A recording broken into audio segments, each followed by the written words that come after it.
한 남성이 새벽 늦게까지 대리기사 일을 하다가 집으로 돌아갑니다. 그런데 집안에는 못 보던 새 명품 가방이 있었는데요. 아내가 어려운 가정 형편에 또 명품 쇼핑을 한 겁니다. 그런데도 아내는 적반하장이었는데요. 오히려 남편에게 충격적인 제안까지 합니다. 대체 무슨 일이 있었던 걸까요? 자, 사방가족분의 제보입니다. 양 변호사님, 정말 기가 막히고 코가 막히는 사연.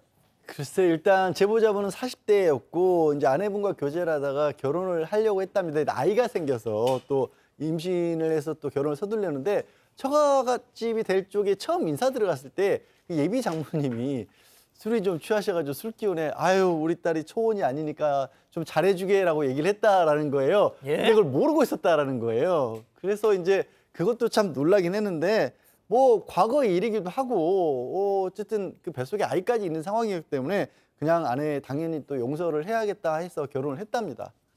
자, 이 아내의 과거를 묻고 잘 살려고 했는데 역시 뜻대로 되지 않았다. 네, 남편이 정근이 되고 주말 부부가 되면서 이게 문제가 생겼고요. 갈등이 시작이 됐습니다. 이 남편이 집을 비운 사이에 이 아내가 다단계에 빠진 거예요. 그래서 이제 제대로 된 수익은 없이 이렇게 나가는 돈만 계속 생겼던 겁니다.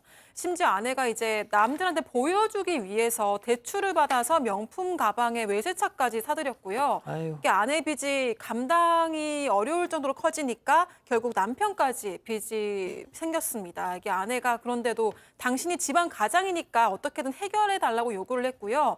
결국 남편은 퇴근하고 나서도 대리기사 일을 하고 또 주말에도 택배 물류센터에서 일을 했다고 합니다. 자, 아내의 빚을 갚기 위해서 3가지 일을 했습니다. 자, 하지만 그럼에도 불구하고 빚은 점점 더 늘어나기만 했는데요.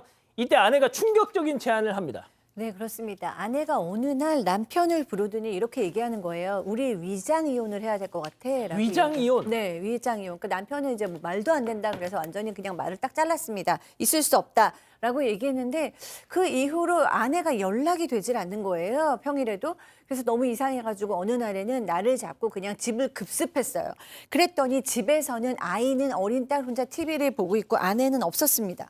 근데 보니까 아내가 그 시간에 유흥주점에서 일을 하고 있는 거예요. 아이고. 너무 기가 막혔죠. 그러니까 아내가 그 봐라 우리 위장 이혼만이 답이다. 그래야 나라에서 주는 보조금도 받고 우리 딸도 먹고 살 수 있다라고 얘기를 하는 거예요.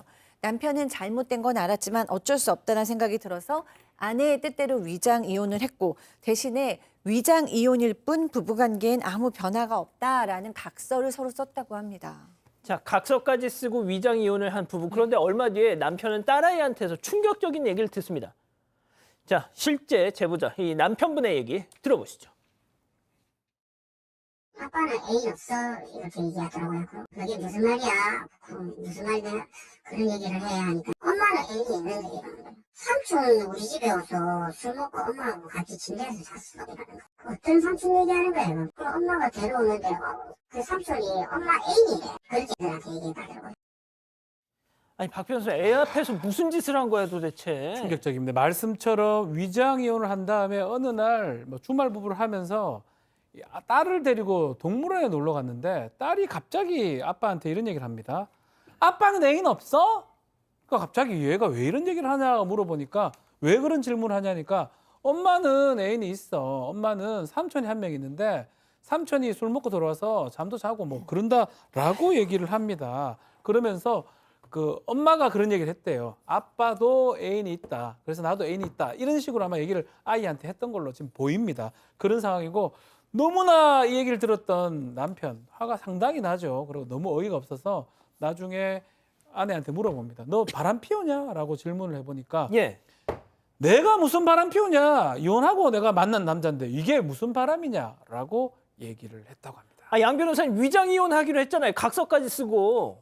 그래서 참 전 너무 어처구니 없어서 말문이 막히는 상황인데 어쨌든 이 남편 같은 경우에는 이제 도저히 그냥 넘어갈 수가 없어서 나 상간자 소송이라도 제기하겠다 이런 식의 얘기를 하고 지금 굉장히 냉랭한 상태였는데 그 상간자로 지목이 된 남자한테서 남자한테서 오히려 거꾸로 전화가 왔답니다. 남편에게. 뭐라고요? 그리고 전화 받자마자 바로 욕설을 퍼부으면서 그 상간남이 너 내 여자한테서 떨어져라고 남편한테 욕을 하더랍니다.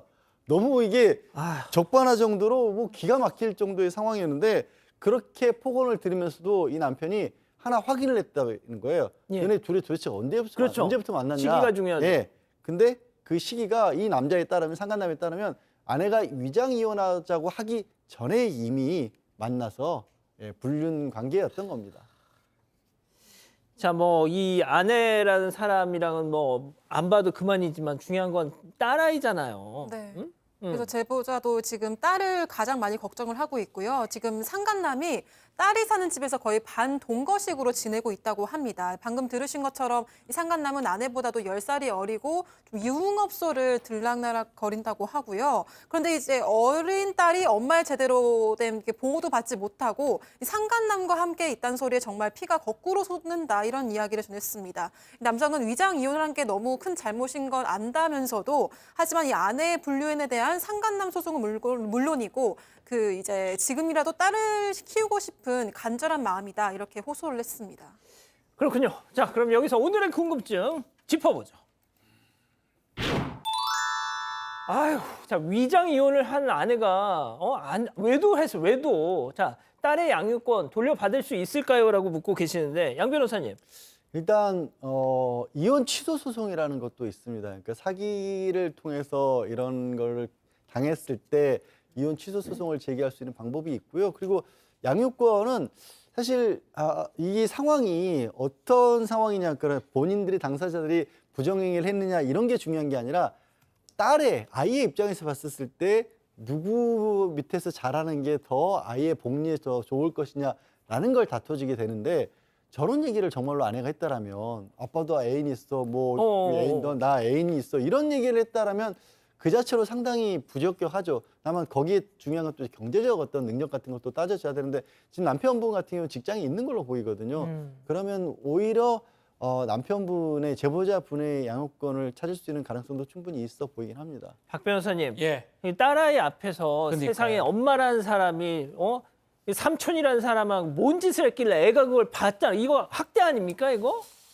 아주 좀 엄격히 말하면 아동 학대가 될 가능성도 있어 보입니다. 그리고 이 위장 이혼 이게 정말 의도된 어떤 처음부터 상관하고 그런 걸 하고 부정행위를 한 다음에 일부러 각서 같은 걸 쓰면서 위장 이혼 한 게 아니냐. 그러면 이게 뭐 효력이 없다고 보는 게 맞는 것 같고요.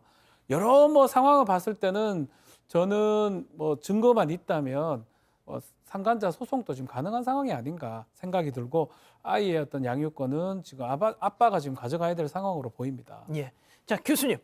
네, 저도 아이의 입에서 나온 단어가 삼촌, 술, 침대, 애인 뭐 이런 단어라는 거가 너무 심각하게 느껴집니다. 그리고 뭐 엄마가 이 부분에 대해서 조심하거나 심각하게 생각하는 것 같지도 않고요. 엄마의 생활이나 말투나 이런 것들은 아이의 정서나 인간관 또는 윤리관 이런 거에 정확하게 그대로 반영하기 때문에 엄마가 기르는 거 조금도 지금으로서는 지지하기가 어렵습니다. 아빠께서 아이를 적극적으로 보호해야 되지 않을까 싶습니다.